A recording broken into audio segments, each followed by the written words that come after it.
Good evening, I'm John Batchelor. This is the John Batchelor Show. Good news. The new year looks to be rosy for the American economy after years of waiting. Larry Kudlow, CNBC and Kudlow Radio on the Weekend, joins to comment on the GDP growth report we had today for this quarter and adding to several quarters, save the down winter quarter of this year when we suffered East Coast with huge problems with the winter weather. But the momentum looks like growth, and I want to check with Larry on this. Larry, a very good evening to you. These GDP reports, there has to be something driving this. Business investment and also hiring and the consumer class. Somebody believes in the growth of the American economy. Good evening to you, Larry. Good evening, John.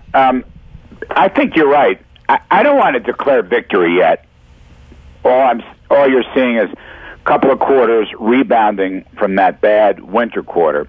But they're good rebounds, and you're right about one factor. Business investment continues to pick up. In fact, in the revisions for the third quarter, business investment was a very key part of this. So that's a big plus. If businesses start to spend and invest longer-term projects, that would be a huge plus for jobs and for incomes. We don't know that they will, but it looks better. Look, let's not forget two other quick points.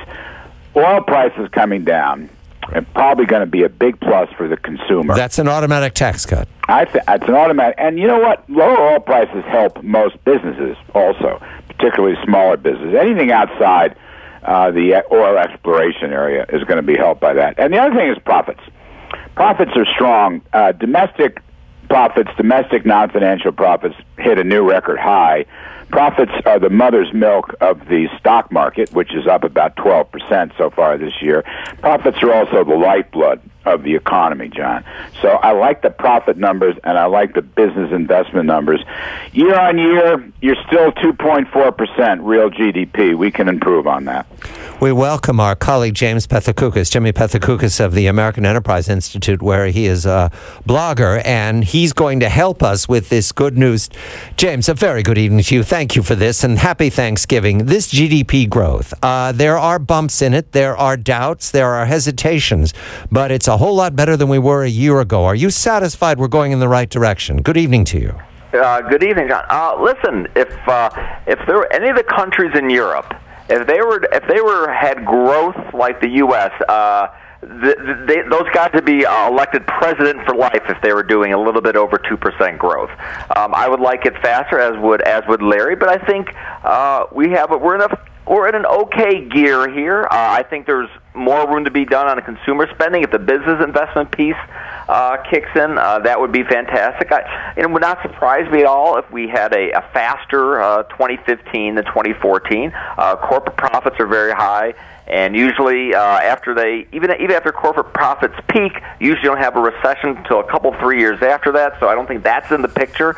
So listen, that is not a bad sort of base to hopefully build on in 2015, especially if we actually get a little bit of help from Washington.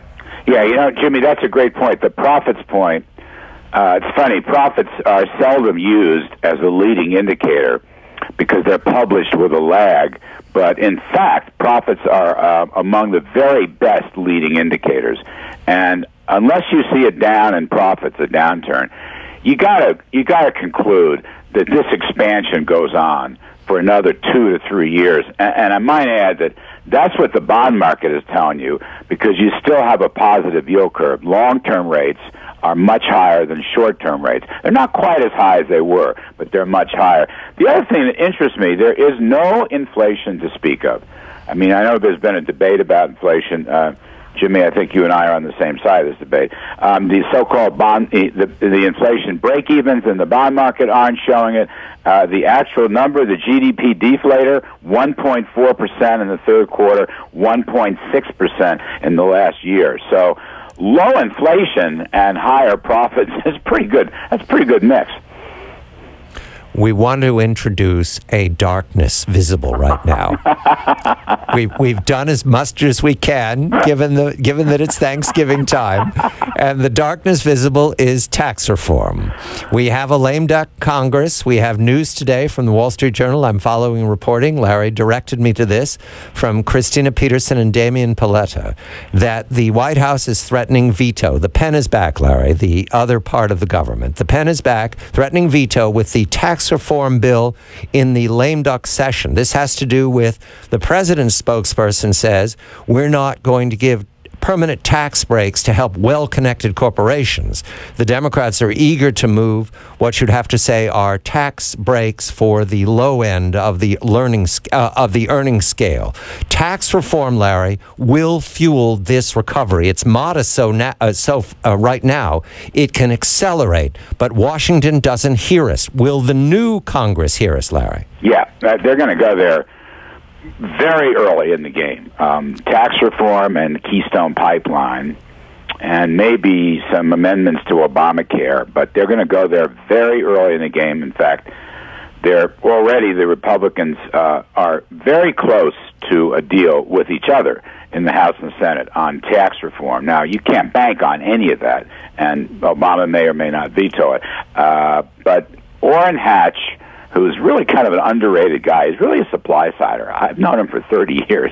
And, of course, Paul Ryan, who I think is a brilliant guy. They're working that out. Look, today, I want to get Jimmy's take, but my quick thought is today. So Obama says he's going to veto this tax extenders bill. All right. In fact, he may be right. There's so much cronyism in this bill. It could be vetoed. But if it were vetoed, it should be vetoed in the spirit of new tax reform, i.e. lower tax rates, territorial expansion, repatriate the profits. What he's saying is this is a fat cat's tax extenders, and he wants lower income people to benefit. He's not talking tax reform. He's sort of talking soak the rich. That was my problem with his announcement. Jimmy? Nothing has changed since the election. You've lost a lot of money betting on the president to pivot to the center and begin to compromise on some of these issues. And I just don't think corporate tax reform is going to be the one that he compromises on. He thinks we have an inequality problem in this country, that we have the rich are getting too rich, corporations aren't paying enough tax. So I don't think he is going to sign on board to tax reform that, in the end, would not result in corporations paying higher taxes. That as a problem. Let me reason with you. Senator Schumer is prominent this evening for recommending that the Democratic Party embrace the government because it needs to serve the middle class. Jimmy, isn't the middle class working for the corporations? Isn't the middle class the small business tax cuts that would be made permanent if this bill moved? Who is the middle class except for people who would benefit from reform?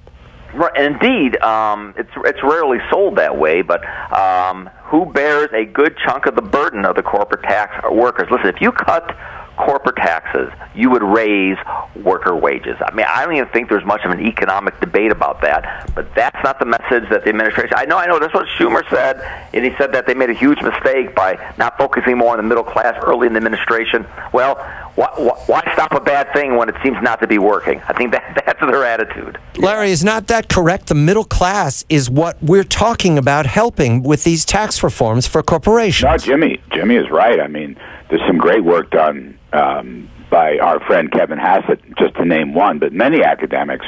I mean, I think the consensus is that between 50 and 100% of the tax burden from corporate tax falls on the workers. Even Jared Bernstein, my great liberal pal, says 50%. Kevin Hassett from AI says it's 100%. So we can settle on 70. But Jimmy, let me offer you a deal, okay? You and I can make a deal. And then I'm going to tell you whose deal this is. If I give you 25% corporate tax rate, and I let the S-Corp pass-throughs use the 25%, right? Go from the individual form to the corporate form at 25%. But I will not permit repatriation without a severe penalty. Would you take that deal? Absolutely. Ooh, I would absolutely take that deal. The rumor, I'm not going to tell you the source. That would be wrong. But the rumor is that Jack Lew is going to Republicans and talking about that deal. Jack Lew being the current Treasury Secretary. Listen, I think I would take that deal. I would pocket those rate cuts, and then under President Rubio, I'd go deal with the territorial taxation. And what does he want, Larry? What does he want for it? I mean, what is his advantage, the administration's advantage? The only sticking point, which is going to really be a sticking point, is the repatriation. They want a much higher penalty. If you talk to most CEOs at the Business Roundtable, for example, I've moderated some panels, they don't want to go to even, certainly no higher than 10%. It doesn't pay for them, because if they pay an overseas tax of 25%, then they got to pay here. They get a credit of 25%, but they still have to pay an extra 10% on the profits. So 9% is better than 10%. Obama wants to raise a lot of money to finance some spending programs. That's the sticking point. And I was interested that Jimmy would take that deal. And you sort of make a pretty good point that if you waited another year and you got Marco Rubio or Scott Walker or whoever, then you could cut down the repatriation and go to territorial. I hadn't thought about that. Yeah, James Pethokoukis of the American Enterprise Institute, Larry Kudlow, CNBC, and Kudlow Radio on the weekend. When we come back, immigration. The president, I know it seems a long time ago, but it was just last Thursday, he made controversial remarks about executive orders in immigration. Mr. Pethokoukis, thanks to Gary Becker, the Nobel Prize laureate, now passed away, has some recommendations about the president's immigration reform. I'm John Batchelor.